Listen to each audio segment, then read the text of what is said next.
When I was writing the script for today's show, it was only told to Trump that he is under investigation once again. While I was at the gym, I looked up and seen Fox News and CNN reported that he has been indicted once again. And this just proves that the establishment is against him. Then massive forest fires in Canada make New York look like a post-apocalyptic movie, and the left jump into fear-mongering us about climate change. And it feels like I'm constantly talking about him.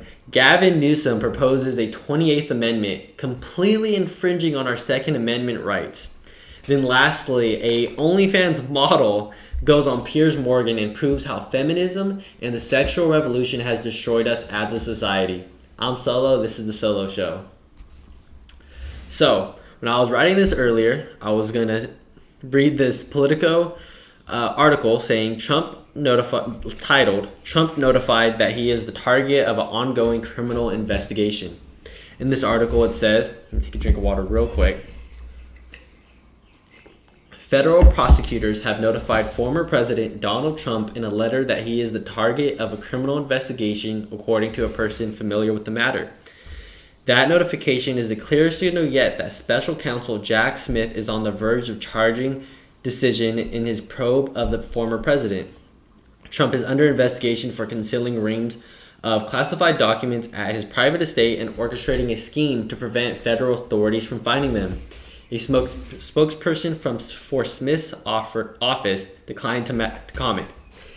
In recent weeks, Smith has hauled in several figures in Trump's inner circle before the grand jury, investigating the documents case, including one of his attorneys, Evan Corcoran. After a legal battle over attorney-client privilege, a former Trump spokesperson, Taylor Budowich, acknowledged Wednesday that he spent the morning in front of a related grand jury impaneled in Florida.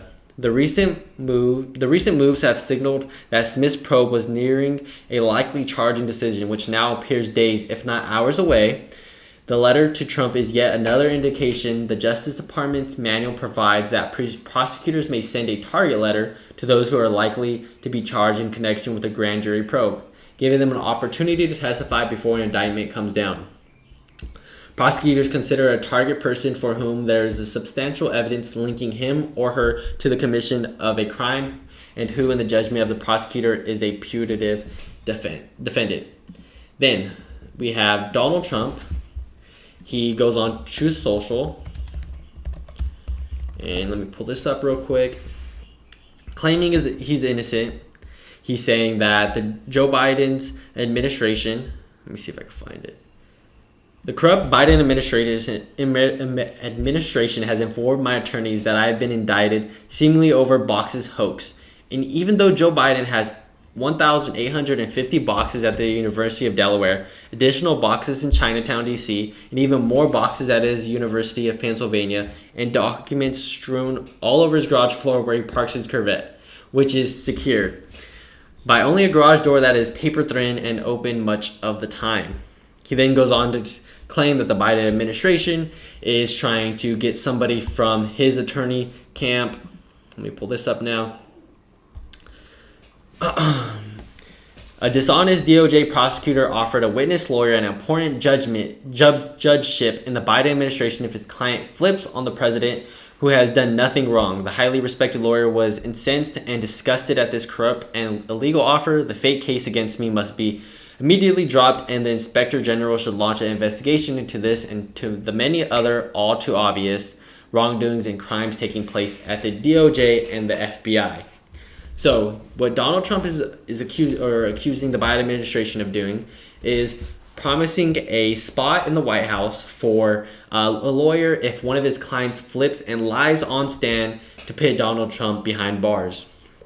And this is absolutely wild. This is going to be a historic case, and I recommend most of you guys to go ahead and watch this. So let's get into the actual case that he's getting investigated for. So a few months ago, the FBI raided his Mar-a-Lago home and found a bunch of classified documents and said that Trump was trying to hide them and just had them kind of thrown inside his office over there. Now, the process of declassification of the executive branch is nowhere, there's no formality to it. You don't have to go through a process where you submit some paperwork and you say which ones you're declassifying, which ones you're not. You simply could think, Donald Trump in 2020 could simply think that these are all declassified documents, and then it would hold true. And this is exactly what he's claiming happened with all these documents inside his Mar-a-Lago home. But that's not even the wildest thing about this case, right? So when Joe Biden was a VP during the Obama administration, and I want to say this was 2015, 2016, he has a bunch. So let me restart real quick. So a series of classified documents were discovered by Biden's attorney on 4 separate occasions between November 22 and just ahead of the midterms. And basically what they found was a bunch of classified documentation from his time as vice president during the Obama administration. And then if you remember the tweet that I just quoted, there were a bunch of, let me see.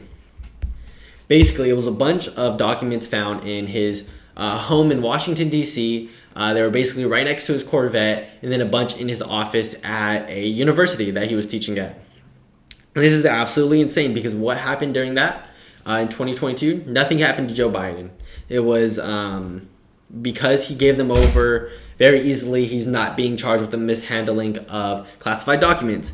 Then, in Hillary Clinton, when she was the Secretary of State, she had a private server where she was sending a bunch of classified documents via email, and she was investigated for it. The DOJ even had enough to prosecute her, but chose not to. So what is the difference right here? So you have the VP, the Secretary, who have no power at all to declassify documents, and then the actual president, who could declassify documents by simply just thinking it. And out of those 3, who's being prosecuted? The president. And this shows that the Democrats and the left are using the DOJ, the Department of Justice, and the FBI to prosecute their political opponents. This is when they say the democracy, we got to protect the democracy. The Republicans are trying to overthrow democracy.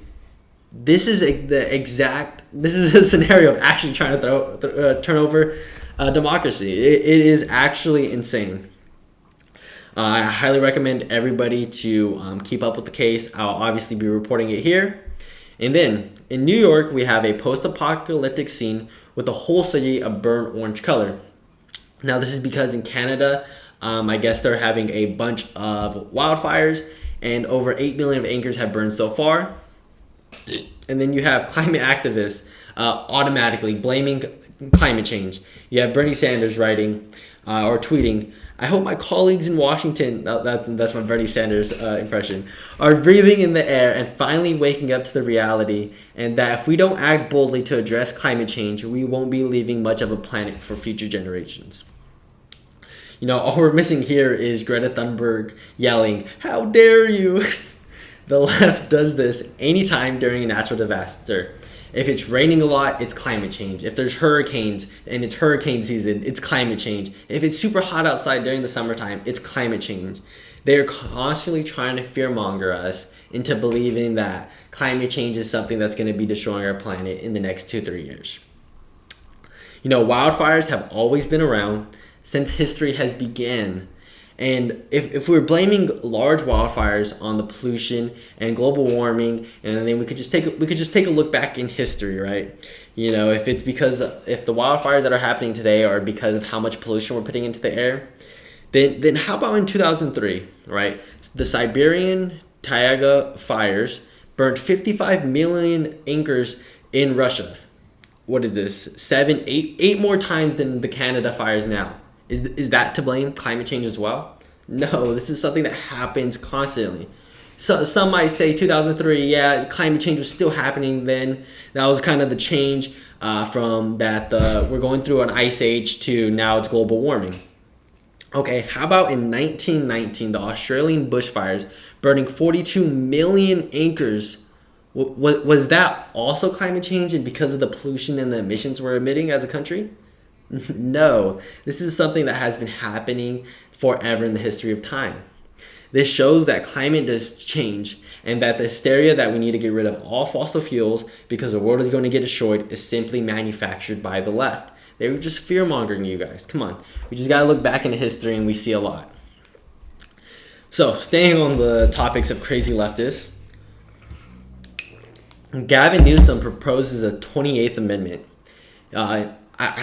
He has to be making a presidential run. There's no way he's trying to implement all these laws, how he's making California a democratic utopia. There's no way that he's not making a presidential run. So this is what the bill or the amendment he proposes. So he tweets out, even Fox News can't deny the 28th Amendment is widely popular. Here's the most recent polling to prove it. And this is going to be what the amendment's proposing. Raising minimum age to buy a gun to 21, background checks, a standard waiting period, and banning assault rifle sales. Now that fourth one is the one that is infringing on the Second Amendment, and it is insane. And the reasoning behind that, give me 1 second. So, a few things to point out in that tweet. So you see, America is not a full democracy. Everything doesn't come onto a vote. We have a constitution with amendments that we have to abide by. And even if the majority of the people in America agree with it, we have to abide by the constitutional rights first. So so obviously this would be infringing on the Second Amendment. Gavin Newsom said it does not matter because let me see. The founding fathers could not foresee assault rifles. They couldn't see something that you didn't take 15 minutes to reload. Now, this is an incredible claim because with that same concept, let's take that to the First Amendment. So, First Amendment, freedom of the press, right? Newspapers back then, so we could intent that because there was only newspapers back then, the founding fathers did not foresee the internet. Therefore, the freedom of press is restricted and does not apply to the internet, but only to the press down newsletters. See, this is so outlandish. It is insane, and it is overreaching of the powers. What we have to do is come down to the intent of the founding fathers. When the founding fathers said the First Amendment, Second Amendment, they meant it across all platforms. It does not matter if it's an assault rifle or if it's a news website. These amendments have to be consistent throughout all of them. So, and then another thing, right?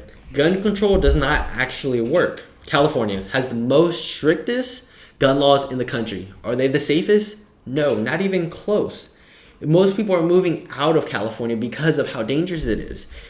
And then you have places like Vermont, super loose gun laws, and they are in the top 5 of the safest states in America.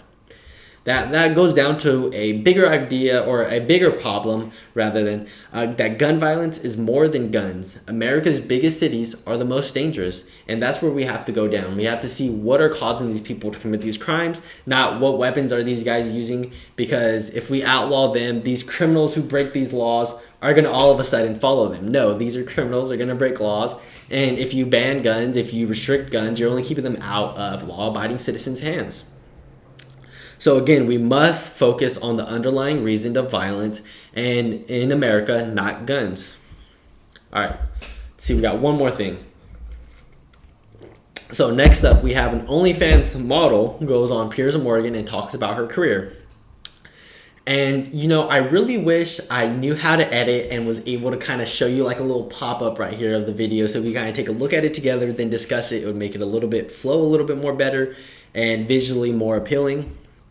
So he asked her, like, what would you think your kids would think of your career and what you've been doing and how you got to where you're at? And then she responded with that she doesn't really want to have kids, and that, that if she ever does have kids and they're disappointed in her work, they can cry in a Ferrari. So this not only shows how the feminist movement has corrupted our society, but so has the sexual revolution. So, like in the 70s and 80s when they were super sex positive and it kind of just flipped society. So now we have people she essentially chose herself. I'm not going to have kids. I'm going to live my career. I'm going to have much money. And we've become a super selfish society. It's become of me. I feel like this. I feel like a trans. My pronouns are Z, say, zays there. These incredible, outlandish things. And we're incredibly selfish. And the only thing that matters to them is their self. And, if there's any upset in life, that it could be solved by materials. and that basically if my children are messed up, they could go ahead and complain because they're crying in a Ferrari, and that'll make everything go away. This is completely not true. Basically, feminism, right? Basically said, yeah, you can do whatever you want. You go sleep with whoever you want. You sleep with 4 or 5 guys a week. You have a body count of 20 to 30. No, that is not a fulfilling life. That makes people see each other as only sexual objects rather than actual humans. And the sexual revolution has completely messed up all aspects of life. And that's why we have this issue with abortion, marriage. I mean, it is so much gathered together, and basically we've been on, how I said in one of my other earlier episodes, we've been on a downward spiral. And like she said, they could cry in a Ferrari. Just because you have a wealthy family or living a rich lifestyle does not mean that the kids are going to be okay. If the parents are messed up, the kids are going to be messed up as well, right? You have to have a good foundation. And that's why I push for, the nuclear family, going to church, having a good morality, and having, a self-love where you don't have to go out and be an OnlyFans model and, sell instead of, being an intellect and getting paid for how smart you are or your abilities in life. Instead, you are belittled down to only your body. So that's all I have for today. Just go ahead and sub, like, and share this. And tomorrow's video is going to be super interesting. We're going to be going over, does God exist?